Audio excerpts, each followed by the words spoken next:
Allez, une visite très étonnante d'une entreprise très étonnante avec Pierre-Alexandre Verneret. Bonjour Pierre-Alexandre. Bonjour, bienvenue. Nous sommes à Savoie-Lactée, on est à Albertville, en Savoie. Ouais. Et alors là, vous récupérez beaucoup de petits laits que vous avez transformés et en même temps, vous produisez de l'énergie plus que vous n'en consommez, c'est ça? C'est exact, c'est-à-dire qu'on va récupérer le petit lait de l'ensemble des coopératives de la filière Beaufort et 2 coopératives de la Tome de Savoie. Donc avec ce petit lait, on va récupérer les protéines qui sont intéressantes, on va faire de la poudre de protéines. De la poudre de protéines, oui. Et ensuite, ce qu'on récupère pas, ça va à la méthanisation qui est vraiment une station intégrée dans l'usine. La méthanisation, c'est-à-dire que tout ce que vous ne transformez pas va être méthanisé. C'est ça. Donc généralement, ça va être le lactose du petit lait, ce qui reste, le sucre du lait. On le méthanise, on va fabriquer du biogaz. Ce biogaz est transformé en électricité par un moteur à gaz. On fait tourner un moteur, comme un moteur, et qui va faire tomber une turbine, voilà, comme une dynamo. Et ensuite, les effluents sont traités pour un rejet d'un milieu naturel. Donc, tous les effluents issus de la fabrication du Beaufort, donc le petit lait, on va récupérer ce qui est intéressant pour nous, et ensuite, on va récupérer ce qui est aussi intéressant pour la méthanisation, pour être autonome en énergie, et surtout, un rejet dans le milieu naturel qui soit propre. Absolument. Savoie-Lactée, unique en Europe. On est à Albertville, c'est toujours unique en Europe. Sur des volumes avec une méthanisation telle quelle, oui. Voilà. Ça, c'est incroyable. Il y a quoi là derrière? Alain va nous montrer ce qu'il y a derrière. Là derrière, c'est le tank de stockage du petit lait. Bon, on appelle ça le lactosérum aussi. Voilà, communément on appelle ça le petit lait, mais c'est du lactosérum. Et ici, c'est des cubes de stockage. On travaille tout à flux tendu, et pour qu'on traite le maximum en minimum de temps pour garantir une qualité optimum. Voilà. On rappelle que ça vient alors de la production du Beaufort et pas que du Beaufort. Ouais, donc il y a 2 coopératives issues de la région Savoie. Donc, tout le département de la Savoie, on va dire. Savoie, voilà. Tiens, on va s'avancer un petit peu là. Il y a des boules là derrière. Alors, on va récupérer la crème aussi qui arrive directement des coopératives. Donc, il y a plusieurs ateliers dans l'usine. Et donc, l'objectif aussi, c'est de valoriser la crème issue du petit lait. Et on va fabriquer du beurre. Voilà. Donc, on fait sous la marque Union des producteurs de Beaufort. Voilà. Et qu'on trouve dans les magasins de coopératives généralement. Voilà. Allez, bon, on va résumer. On est à Albertville. On reçoit du petit lait, on reçoit de la crème. Et on fait alors, on va transformer le petit lait en poudre, c'est ça qui va être utilisé dans plein de domaines. Alors ça va être utilisé dans plusieurs domaines, nutrition sportive, un domaine qui commence à prendre beaucoup d'ampleur et de développement, c'est la dénutrition pour les seniors. Ah oui. Tout ce qui peut être aliments hyperprotéinés. Et donc depuis peu, on peut aussi vendre cet ingrédient dans les formulations infantiles. Donc du lait pour les bébés. Ah ben c'est de la poudre, on fait du beurre, on ira voir dans un instant. Est-ce que c'est vrai qu'on fait de la ricotta? On fait de la ricotta aussi. Ce fameux Serac Italia. Alors c'est ça, oui. Donc c'est un atelier qui est encore à part, c'est un petit atelier où nos clients sont plutôt sur des pâtes fraîches ravioles, cuisine collective, pour pas les nommer les 3, donc en Haute-Savoie, et sur l'industrie agroalimentaire. Ça se passe à Albertville et on va, dans un instant, on ira voir le beurre. Et puis on parlera aussi de cette méthanisation, une des rares usines qui produit plus d'énergie qu'elle n'en consomme. Exact, c'est ça. On vend de l'électricité avec on vend l'électricité et avec le moteur, on va fabriquer de la chaleur, donc de l'eau chaude, qu'on va récupérer et on va servir de cette chaleur dans toute l'usine. Vous êtes tendance, comme on dit, vraiment peut-être même pionnier.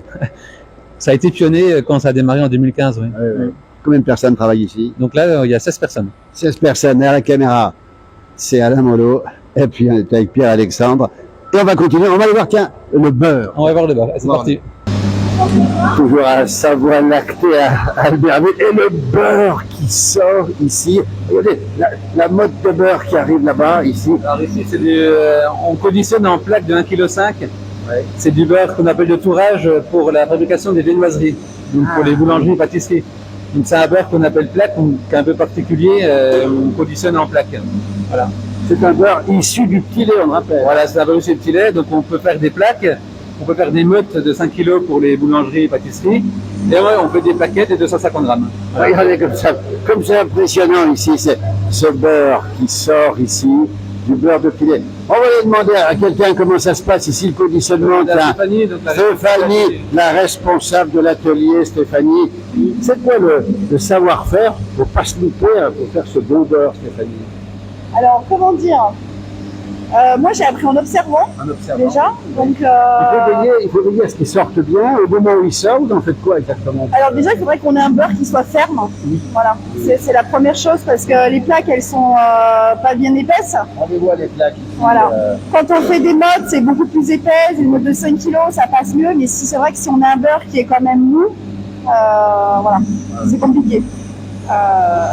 En tout cas, merci, bravo pour le savoir-faire. Vous maniez le beurre, regardez un petit peu le savoir-faire ici, regardez. Ce beurre ici, c'est vraiment impressionnant, ça a l'air bon. le beurre à l'intérieur. Alors le beurre à l'intérieur, on peut le voir aussi.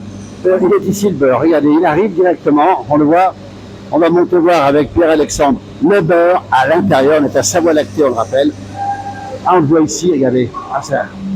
Donc là, c'est un beurre de baratte, hein, donc c'est un procédé un peu particulier. Oui.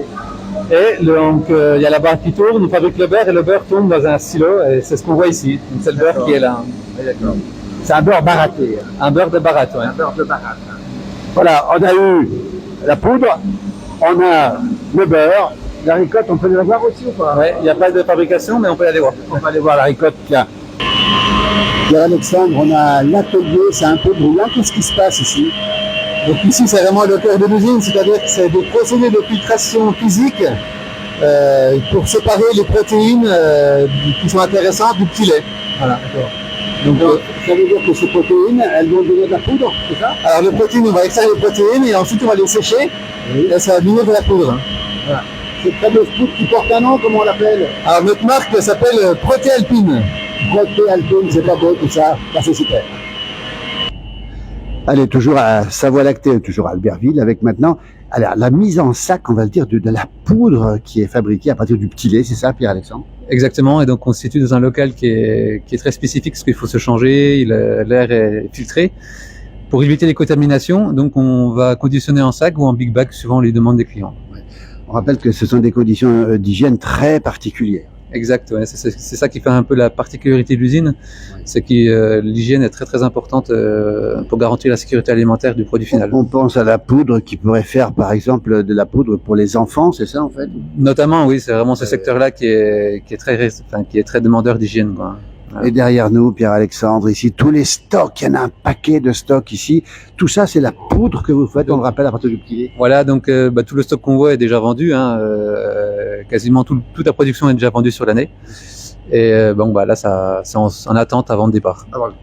Il nous reste à parler maintenant de l'originalité de l'usine, qui fabrique plus d'énergie, qui produit plus d'énergie qu'elle n'en consomme. C'est la méthanisation. Et bon, on en parle. On va juste dehors, on en parle. Allez, Savoie-Lactée, toujours à Albertville, ici, à l'usine qui produit plus d'énergie qu'elle n'en consomme. Derrière nous, là, une boule à quoi? Gaz? Donc oui, c'est là où on stocke le biogaz avant la production électrique. Voilà. Donc, on va bien rappeler, hein, le petit lait, ce qu'il en reste en tout cas, hein, vous le faites méthaniser. Voilà, c'est ça. Donc le petit lait arrive dans 2 méthaniseurs qui font 13 mètres de haut, donc 2 fois 700 mètres cubes. Donc le sucre du lait est dégradé par des petites bactéries qui vont fabriquer du biogaz. Et ce biogaz va être transformé en électricité.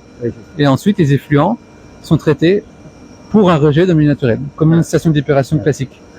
Donc, on va produire pour environ 850 foyers. Ah oui. L'équivalent, quoi. Ah oui. Voilà. Et donc, l'électricité est entièrement vendue à EDF. Parce que c'est Vous gagnez de l'argent, Pierre-Alexandre. Oui, c'est un chiffre d'affaires qui est important pour l'usine, qui couvre un peu les frais de la méthanisation. Alors, dans la boule, c'est un peu le trop-plein de gaz, je me trompe là, non? Donc la boule, en fait, c'est juste un stock de biogaz, donc entre la production des méthaniseurs et la cogénération qu'on verra tout à l'heure. La cogénération, c'est vraiment la transformation du biogaz en électricité. Voilà, on ira voir juste après tout à l'heure. Alors, qu'est-ce qu'on en ferait de ces déchets si on n'avait pas la transformation en méthane? Il y a plusieurs solutions. Il y a des usines qui le sèchent, qui vendent ça en commodité, en produit animal ou voilà, à faible valorisation. Ou sinon, il faudrait vraiment une station d'épuration énorme pour pouvoir traiter l'ensemble des effluents. Et là, on traite l'équivalent d'une pollution organique, hein, c'est pas chimique, équivalent de 120 000 habitants. Ah oui. Et Albertville, c'est 20 000. Ah oui. Donc, Ah bravo. donc on voit un peu les ordres de grandeur. Et pourquoi ça se fait pas partout en France et ailleurs? C'est un procédé un peu biologique, hein, qui est un peu spécifique, qui demande beaucoup de suivi. Et on sent maintenant qu'il y a des projets qui se montent. Mais c'est vrai qu'il y a les premières réflexions en 2005, c'était un peu pionnier dans ce domaine. Ça date depuis 2015 ici, c'est ça, hein? Donc les premières réflexions de la filière en 2005 et l'usine est sortie de terre en 2015. Allez, le méthane, il va se transformer en électricité, on le rappelle. On va tout de suite aller voir le générateur. C'est ça, on y va. On y va. Voilà le générateur qui fabrique l'électricité depuis sa voie lactée. Pierre-Alexandre, c'était une centrale électrique. En fait, c'est un moteur à gaz donc qui va faire tourner une turbine électrique. Et c'est cette turbine qui va créer l'électricité. C'est assez simple dans le fonctionnement. Après, c'est quelque chose qui se conduit aussi de manière assez précise quotidiennement. Bien sûr. On imagine que vous êtes assez observé, hein, parce que vous êtes pionnier, on l'a dit, en Europe. Il y a plein de gens qui doivent vous solliciter. On dit, mais comment vous faites? On a envie de faire pareil. Oui, depuis 1 ou 2 ans, on commence à avoir des sollicitations, effectivement. Ouais. Bah, de l'environnement, de l'actualité, etc. Les gens réfléchissent. Quoi. Vous pouvez encore augmenter vos capacités. Imaginez la Haute-Savoie qui veut mettre son petit lait ici chez vous, à Albertville, possible ou pas? On a encore des marges de manœuvre. Hein, ouais. D'accord. Mais la priorité, c'est vraiment de valoriser déjà la filière Beaufort et les 2 coopératives qui ont vraiment intégré le projet au démarrage.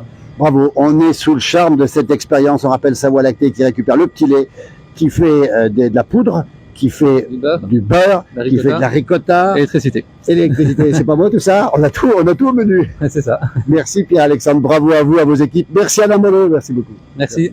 Merci.